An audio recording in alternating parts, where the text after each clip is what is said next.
Independência dos países da América Latina e as consequências e impactos para o seu povo. É o tema desta aula da semana 6 do PET 2, que é a última semana. Semana que vem nós teremos as atividades complementares avaliativas, que serão feitas a partir do livro didático. Se você ainda não pegou o livro didático, combina com a direção da escola, vai lá buscar seu livro, tá certo?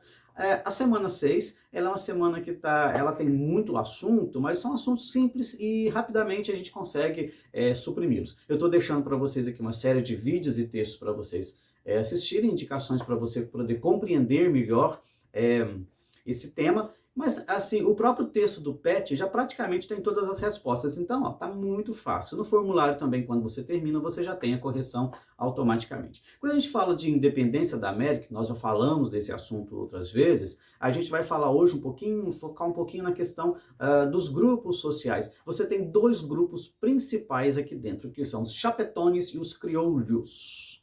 Quem são esses povos? Bom, quando a Espanha colonizou a América, boa parte da América, praticamente só o Brasil que não, vieram pessoas da Espanha para cá. Né? Essas pessoas que vieram para cá foram chamadas de chapetones, certo? É o nome que deram para eles aqui. E os crioulos, que são assim uma palavra que lembra um pouco a mestiçagem, são filhos de espanhóis que nasciam aqui na América. Então ele é um espanhol de nascimento, porque a América era espanhola também, né? Era a Espanha, mas era fora do território principal, que a gente chama de metrópole. Então era um pouco fora do país, Espanha lá, no reino da Espanha lá na Europa. Então espanhóis nascidos aqui na América eram chamados de crioulos, e eles haviam um certo preconceito contra essas pessoas, porque muitos também eram filhos de povos indígenas que aqui moravam e tal. Tinha os mestiços, tinha os indígenas, e esses quatro grupos praticamente. Mas a diferença entre esses dois é basicamente essa: os que nasceram na Espanha, no território europeu, e os que nasceram na Espanha, território americano, certo? Porque aqui também era Espanha, porque era parte do reino espanhol. Certo, pessoal? A América Espanhola, ela foi se tornando independente num processo bem lento, bem complexo, porque ela é muito grande. Né? A América Espanhola pegava, inclusive, uma parte, no início, uma parte do território americano, onde hoje está Los Angeles, Las Vegas, São Francisco. Tá vendo que são nome espanhol? Então, essa parte, né, que é a parte oeste dos Estados Unidos, também pertenceu à Espanha. Depois, no processo de consolidação do território dos Estados Unidos, eles foram sendo adquiridos. Isso é uma outra história, a gente entra nesse assunto uma outra hora.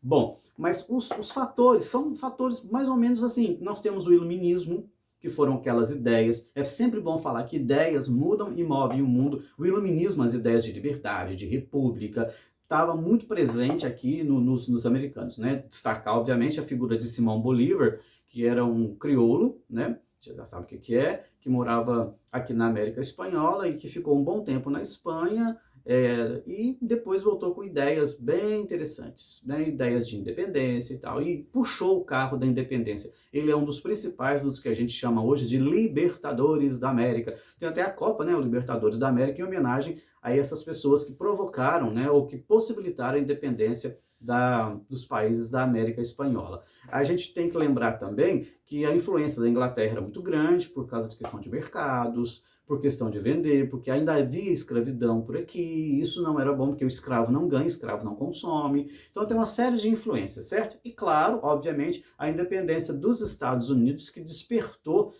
de uma certa forma, uma vontade de ser liberto em praticamente toda a América Latina, certo? Inclusive o Brasil também, né? Que é uma outra história que nós vamos estudar posteriormente.